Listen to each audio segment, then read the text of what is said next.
안녕하십니까. 이번 시간에는 지물공사에 대한 것을 말씀드려 보겠습니다.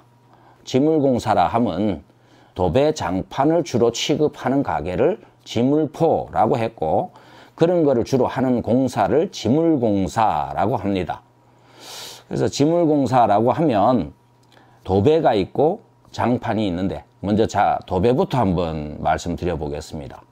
도배라고 하면은 크게 합지냐 실크냐 이 두 가지 종류를 논할 수가 있게 되고요. 그 중에 합지를 말하면 합지에도 대폭이 있는가 하면 중폭이 있고 소폭이 있고 이렇게 세 가지 종류로 나뉘었었습니다. 근데 요즘 이제 근래에 들어서는 주로 합지 대폭, 주로 사이즈가 93cm인가 뭐 대략 그 정도 되죠. 그러니까 실크도 같습니다. 그러니까 두 가지가 사이즈는 가로 사이즈, 와이드 사이즈는 같습니다.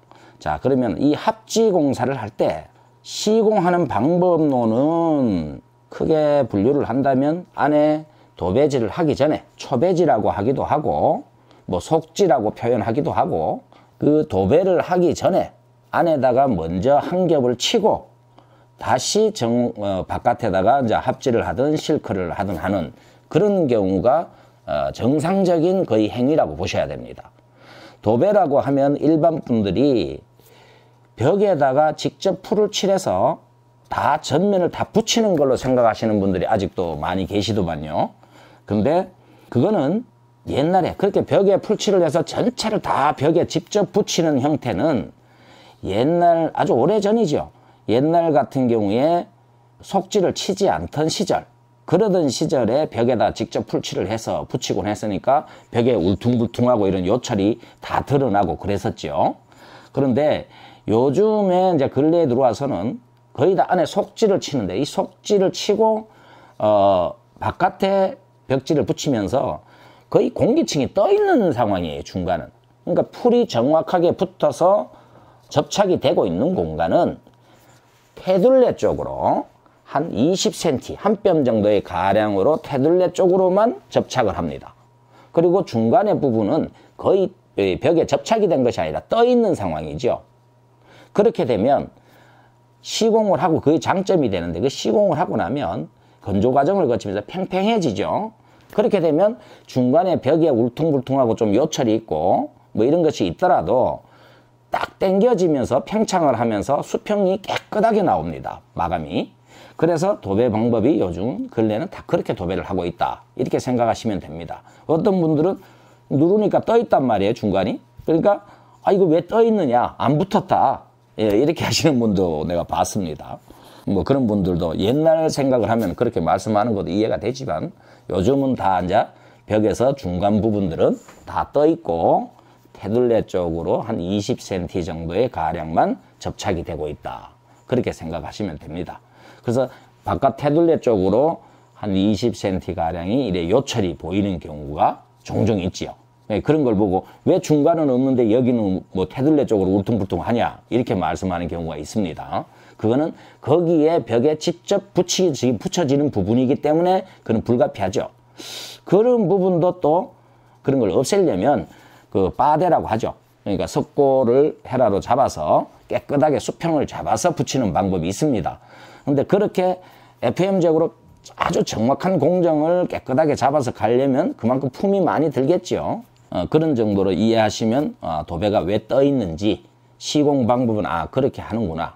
그러니까 초배지를 먼저, 속지를 먼저 초배지를 붙이고 그 다음에 바깥에 도배를 붙이는 방법을 쓴다. 자, 그럼 합지의 방법도 똑같고 실크도 이거는 똑같은 겁니다. 다 그렇게 하는데, 거의 도배를 하시는 분들이 견적을 내보시거나 도배를 해보신 분들은 같은 합지인데도 또는 같은 실크인데도 가격이 다르게 나오는, 견적이 다르게 나오는 거를 많이 경험들 하셨으리라고 봅니다. 그것은 왜 그러냐, 품이 달라서라기보다도요, 도배 인건비는 이 도배하는 기능사분들이 거의 이제 협회를 조직해서 인건비를 거의 공유하고 있습니다. 그러면 그런 분들이 인건비가 얼마냐, 1인 한 사람당 기능사 기준으로 한 23만 원 정도가 되는 것이 거의 통일되어 있다고 보셔도 과언이 아닙니다. 그러다 보니까 도배는 그러면 한 사람이 어느 정도의 양을 하루에 소화할 수 있느냐? 이제 그 기준이 나와야 되겠죠.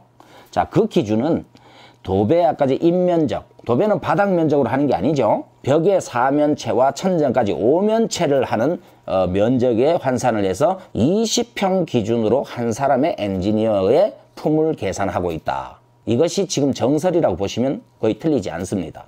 어떤 곳은 15평당, 실크는 15평당 한 사람, 합지는 20평당 한 사람, 1인의 기능사가 필요하다라고 하는 것도 있습니다. 하지만 거의 통상 20평에 한 사람 정도는 소요가 된다. 이렇게 보시는 게 크게 틀리지 않으실 겁니다.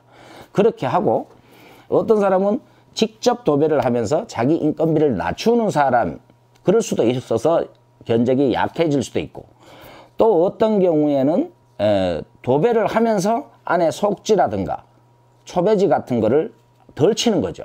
군데군데 이제 많이 뭐 벽의 상태가 안 좋다든가 크랙이 있다든가 또는 뭐 많이 벽체가 노화돼서 썩었다든가 뭐 기타 등등 그런 경우에만 속지를 치고 나머지 편편하고 괜찮은 곳을 안 친다든가 이렇게 하면서 공임을 줄이고 자재를 줄이고 그렇게 해서 가격이 내려가는 경우도 허다히 있습니다.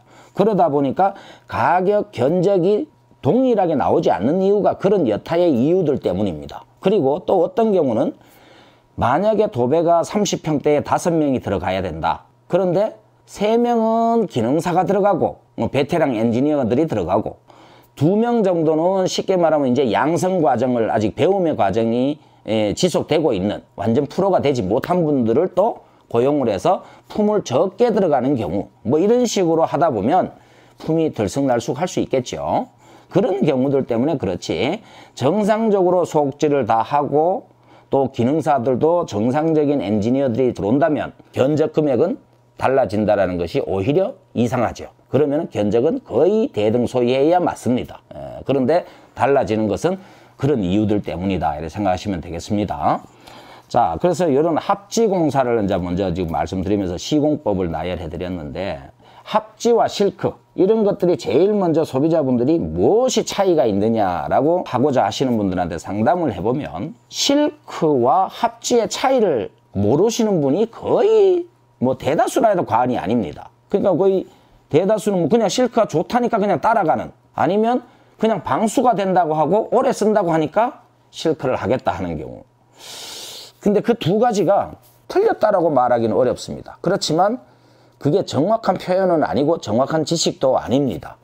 우리 일반인 분들이 또 고객분들이 아는 정도 수준에서만 맞춰서 생각을 하면 실크와 합지의 큰 차이라고 한다면 실크는 종이 위에 고무 재질 같은 그런 걸 입혀서 코팅이 돼 있다 이렇게 보시면 돼요. 그래서 방수가 되는 기능이 자동으로 따라가고 있어요. 그리고 실크는 위에 고무 성질 같은 그런 것들이 코팅이 돼 있다 보니까 탄성이 존재해요. 합지에 비해서는. 합지는 종이만으로 만들어진 것이거든요. 뭔가 탄성이 존재하지 않습니다. 그런데 시공법이 크게 차이가 있어요. 육안으로 봤을 때 연결했는 이음매, 연결되는 지점, 이 지점이 눈에 잘 안 보인다. 어느 집에 갔는데 거의 눈으로 육안으로 판별이 어려울 정도로 잘 안 보인다 라고 하면 그건 실크입니다. 그리고 합지 같은 경우는 눈에 쭉쭉 이음매가 줄이 보입니다. 한 90cm 한 폭에 넘어가는 이음매 부위마다 90cm 정도 이렇게 겹쳐서 시공할 수밖에 없기 때문에 줄이 쭉쭉 보여요. 이렇게. 그러니까 그게 줄이 보인다. 그러면 그건 합지라고 생각하면 됩니다. 이음매를 보지 않고 국소적인 것만 보고 손가락으로 손으로 만져보거나 눈으로 확인 아무리 만져봐도 잘 구분하기가 힘드십니다. 저도 가끔 혼돈을 많이 하는걸요. 그런데 왜 그러면 실크를 하느냐? 방수가 된다라는 기능하고 육안으로 바라봤을 때 이음매가 안 보이기 때문에 고급스럽고 예쁘다는 거죠. 그거 차이입니다. 실제적으로 현실에서 제가 대입을 많이 해보면 요즘 근래에 이사를 가서 아파트 문화가 뭐 한 번 이사 들어가서 10년, 20년 이렇게 장구하게 사는 사람들은 물론 있으시겠지만 그리 많지 않은 걸로 제가 봅니다. 그러면은 대부분 뭐 3년, 5년, 7년, 뭐 아니면 10년? 이 정도의 세월로서는 도배를 해놨는데 합지를 해서 수명이 짧아져서 교체를 한다. 뭐 누래져서, 변색이 누래져서 빨리 교체를 할 수밖에 없다. 이런 경우는 요즘 도배 자재들한테서는 느끼기 힘듭니다. 옛날처럼 도배지의 자재가 그렇게 나쁘지 않습니다. 그러다 보니까 실크를 하나 합지를 하나 큰 차이는 나지 않아요. 근데 이음매가 보이느냐 안 보이느냐 차이 이외에는 실제적으로 잘 느끼지 못해요. 앞서 말씀드린 대로 안에 속지를 치는 것도 똑같고 표면의 평평함의 수평을 지킬 수 있는 그 말끔한 것도 똑같아요. 그러니까 구별하는 소비자들한테 딱 오늘 팁을 드리면 실크는 이음매가 잘 안 보인다. 바로 맞댐 방식으로 시공을 하게 되기 때문에 이음매가 잘 안 보여서 굉장히 일체화가 잘 돼 있어서 예쁘다. 이렇게 보실 수 있겠죠. 그리고 합지는 90cm당 연결해 나가는 이음매가 정확히 보인다. 겹쳐놨기 때문에. 왜 겹치느냐? 합지는 종이의 탄성이 아주 없죠. 그러니까 늘어나고 줄어드는 이런 폭에 의해서 이 틈새가 벌어질 수 터진다고 하죠. 터질 수 있습니다. 그래서 그걸 방지하기 위해서 겹쳐서 시공을 합니다. 근데 실크는 조금의 탄성이나 이런 걸 갖고 있어서 실크 합지보다는 더 많이 갖고 있어서 이렇게 맞댐 방식으로 시공을 해놔도 공기 중에 그 건조와 습도에 의해서 이놈이 터지는 경우가 잘 없습니다. 맞댐 방식으로 정교하게 시공을 해놔도. 그래서 맞댐 방식으로 거의 시공을 하기 때문에 이음매가 잘 안 보여서 이쁘다. 시공 퀄리티가 높다. 이렇게 표현할 수 있겠죠. 그리고 실제적으로 기능적으로 방수 역할이 있는 것도 사실이고 또 실크를 많이 선호하는 고객분들 때문에라도 실크의 종류가 더 많이 화려하게 나오는 것도 또 사실입니다. 그런 것도 있죠. 그렇지만 이 시간을 빌어서 말씀드리고 싶은 것은 합지 대폭의 그 퀄리티나 실크의 퀄리티나 시공 방법이나 또 시공 후의 퀄리티가 크게 차이 나지는 않는다. 그러나 시공자에 따라서 방법을 많이 달리하고 있는 곳들이 많으니까 그런 것들은 뭐 소비자분들이 공사를 하실 때 짚고 넘어가시는 게 좋겠습니다. 여기는 도배를 하실 때 속지를 전체를 다 치나요? 다 시공하나요? 아니면 부분적으로 하나요? 아니면은 시공을 안 하나요? 이렇게 물어본다면 정확한 표현이 될 것이고요. 그렇게 한다면 도배의 퀄리티가 달라지지는 않을 겁니다. 그리고 시공자가 베테랑의 기사분들이 몇 명이 시공을 하나요? 라고 물어보시면 그것도 또 정확해집니다. 엔지니어가 몇 명이 들어오느냐? 4명이다. 같은 4명이 들어온다. 엔지니어다. 그럼 이쪽도 예를 들어서 A라는 업체가 4명이다. 여기도 4명이다. 안에 속지도 다 정상적으로 다 친다. 다 친다. 그럼 가격이 거의 동일해야 맞습니다. 그렇게 한다고 했는데 어느 한쪽은 많이 격차가 많이 난다. 뭐 거리도 공사 거리도 같고 환경도 비슷한데 가격 차이가 많이 난다. 그거는 둘 중에 하나는 거짓말입니다. 자재 금액이 달라질 수는 없어요. 우리나라에 뭐 실크가 뭐 A라는 업체 거로 다르고 B라는 업체가 다르고 실크 가격이 한 롤당 가격이 크게 차이가 나느냐? 그렇지는 않거든요. 거의 대등소이합니다. 앞으로는 실크냐 합지냐를 선택하고자 하시는 분들, 그 가격을 조금 절약해서 가시고자 하는 사람들은 합지, 또 장기적으로 아주 오래 살아야 되고 어쨌든 퀄리티가 높고 이음매 같은 것들이 안 보였으면 좋겠다라고 하는 사람들은, 그런 분들은 실크를 하시는 게 좋을 겁니다. 자, 그리고 여기 이제 요 정도면 뭐 합지나 실크에 대한 설명은 거의 다 드린 것 같습니다. 뭐 더 궁금하신 점들은 항상 댓글로 물으셔도 제가 답을 드리겠습니다. 그리고 장판 종류로 넘어가면 옛날부터 이야기하는 게 좋겠습니다. 한 15년 전, 20년 또는 뭐 20년 그 이전이라고 봐야죠. 그 이전에 제가 보면은 그때는 모노리움, 모노리움 제품을 많이 했죠. 근데 모노리움까지는 표면에 이런 볼펜으로 이렇게 그린다든가 하면 안 지워지는 걸 말합니다. 그런 것들이 모노리움 소재입니다. 그래서 그것 때문에 청소를 할 때 장판에 그 파리똥처럼 이렇게 까뭇까뭇하게 이렇게 묻어있는 듯한 느낌을 많이 주는 거. 그 안 지워지죠. 걸레로 열심히 닦아도. 그래서 그런 것들이 옛날에 모노리움 장판이었습니다. 근데 그것이 이제 단점이 되고 힘들어하고 이러니까 또 발전을 해서 뭐가 나왔느냐. 볼펜을 그리거나 때가 이래 어지간히 묻어도 잘 닦이는 거. 이 소재가 뭐냐. 그때 당시에 나온 게 깔끔이라고 하는 겁니다. 그러니까 표면에 코팅 처리를 해서 볼펜이나 매직이나 또 오염물질 기타 등등을 묻어도 금방 그냥 손으로 문지거나 마른 걸레로 문질러도 싹 닦이는 이런 성질이 깔끔이 성질입니다. 깔끔이 코팅이 돼 있다 이렇게 표현을 했습니다. 초창기 때. 그러면서 그 지금 깔끔이 장판의 코팅 효과가 우리나라에서 지금 장판 모든 장판에 거의 부여돼 있다. 그리고 지금 소비자분들이 많이 쓰고 계시는 지금 현재 깔고 계시는 생활하시는 장판들이 전부 다가 그 깔끔히 처리된 기본 장판. 그리고 더 이제 나은 장판으로 업그레이드 되는 것은 무엇이었느냐? 두께. 요즘은 또 더 발전해 오면서 현대사회로 오면서 층간소음이 문제가 되기 시작했어요. 그러다 보니까 아래층과 위층에 대한 층간, 이 보폭의 울림 소리나 진동 소리, 기타 뭐 뛰는 소리, 이런 소리들을 그나마 좀 줄여보면 어떨까? 그 층간소음까지도 생각하는. 물론 그 안에 뭐 수출 섞는다, 옥을 섞는다 해서 친환경 장판이다 해서 뭐 그런 이제 능력이 있다, 기능이 있다라고 하는 말은 뭐 저는 크게 생각지는 않습니다. 그런 것들은 그렇게 중요하다고 보지는 않고요. 그 표면에 오물이 잘 닦이느냐 안 닦이느냐의 이 코팅 처리 능력과 그리고 그 두께감이 어느 만큼 탄성이 좋아서 층간의 소음을 흡수를 해주고 사람이 걸을 때 무릎에 대한 충격 완화 작용이 있어서 무릎의 건강에 도움이 된다라든가 이런 것들 때문에 이제 자꾸 두께를 올리는 추세가 있죠. 그래서 깔끔히 코팅은 표면이 거의 다 돼 있습니다.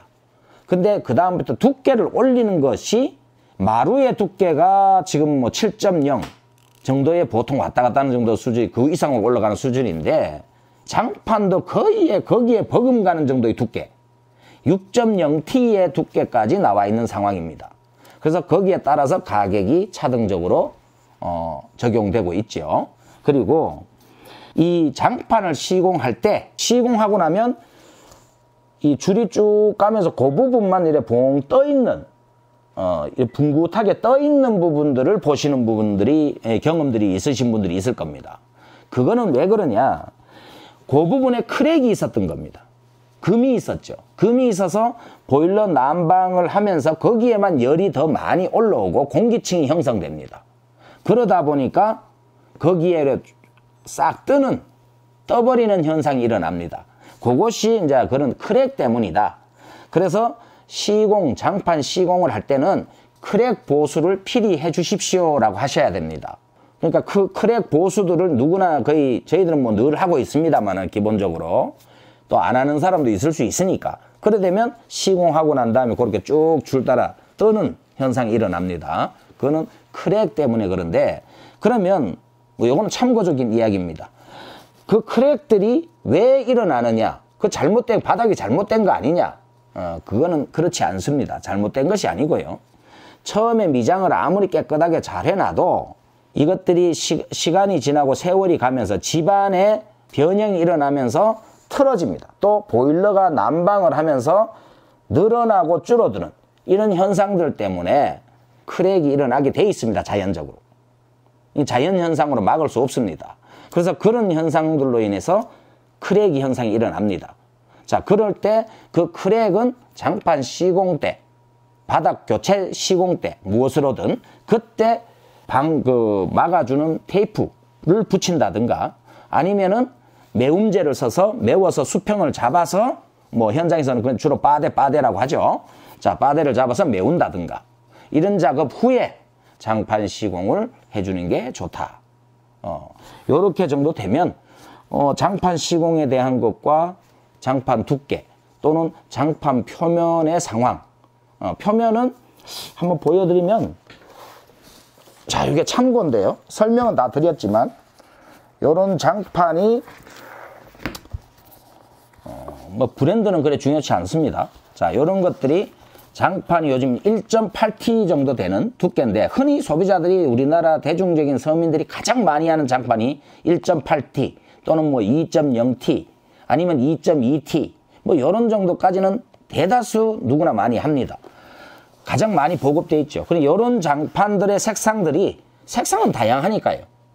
표면이 잘 지워지는 코팅 처리가 되어 있는 것이다 라고 생각하시면 돼요.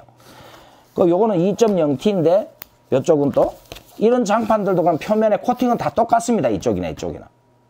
근데 두께 차이가 미미하게 다르다. 이 문양은 자유롭게 고르시면 된다. 두께로 하면 되고, 서민들 우리나라에 주로 보급되어 있는 것들은 주로 깔끔이가 코팅이 되어 있는 제품들을 주로 하고 있다. 이런 것이 뭐 장판. 장판은 이제 성향이 그렇습니다. 장판은 맨 본드를 해서 붙이게 되고요. 근데 그 본드도 요즘은 다 친환경 뭐 다 본드의 규정을 통과해서 나오는 본드들이니까 그 친환경성에 너무 치중해서 또 한간에 뭐 이건 친환경 본드다 막 이렇게 강조하는 사람들한테 또 너무 현혹되지 마시길 바랍니다. 자, 여기서 이제 장판과 도배와 장판을 지물공사에 대한 걸 설명을 드렸는데, 이런 부분에 있어서 또 궁금하신 점이나 더 좀 의아스럽다든가 궁금하다든가 알고 싶다든가 하는 게 있으면 댓글로 남겨주시면 제가 답변을 일일이 읽어보고 드리도록 하겠습니다. 뭐 공사들로 인해서 제가 자주 정보 지식들을 업로드 못 해드리는 거는 좀 양해 좀 해주시고요. 그리고 제작하는데 또 요즘 뭐 좋아요, 구독 이런 걸 많이 해주시면 제가 기분이 참 좋더만요. 한번 눌러주시면 감사하겠습니다. 그리고 또 다음에 희망하시는 업로드 해줬으면 좋겠다라고 하는 이런 것들도 있으면 기술적인 것도 좋고 자재들에 대한 부분도 좋고 뭐 공사들에 대한 여러 리모델링, 인테리어에 대한 전반적인 모든 부분을 망라해서 올려주시면 제가 많은 참고를 해서 원하시는 이런 부분들을 많은 쪽으로 선택해서 다음 업로드에 참고하도록 하겠습니다. 자, 수고하십시오.